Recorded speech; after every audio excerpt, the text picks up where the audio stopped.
सप्लिमेंटच्या चुकीच्या सेवनाचे दुष्परिणाम हे तुम्हाला माहिती आहे का?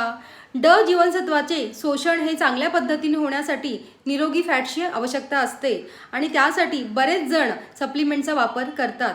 परंतु ड जीवनसत्वाची जर पातळी खूप कमी असेल तर आरोग्य तज्ज्ञांचा सल्ला घेणं हे खूप महत्त्वाचं आहे. ड जीवनसत्वाचे शोषण हे आहारातील फॅट्स शोषणाच्या क्षमतेवर अवलंबून असते आणि जर फॅट्सचे शोषण जर झाले नाही व्यवस्थित तर त्याचा परिणाम ड जीवनसत्वाच्या शोषणावर सुद्धा होतो. बरेच लोक रिकाम्या पोटी किंवा कमी फॅट्स असलेल्या आहारासोबत सप्लिमेंट घेण्याचा प्रयत्न करतात, त्यामुळे सप्लिमेंटचा प्रभाव हा कमी होतो. अनेकदा चुकीच्या पद्धतीने सप्लिमेंटचे सेवन केल्यामुळे त्याचे दुष्परिणाम होतात. सामान्यतः जे वृद्ध असतात त्यांच्यामध्ये ड जीवनसत्वाची पातळी ही खूप कमी असते आणि त्यांच्या त्वचेमध्ये ड जीवनसत्व संश्लेषित करण्याची क्षमता सुद्धा कमी झालेली असते. सूर्यप्रकाश हा ड जीवनसत्व तयार करण्याचा नैसर्गिक आणि एक प्रभावी मार्ग आहे.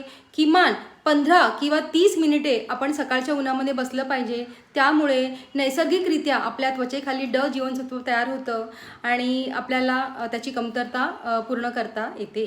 आणि दुसरा उपाय म्हणजे आहारामध्ये ड जीवनसत्व असलेले पदार्थ याचा समावेश करावा.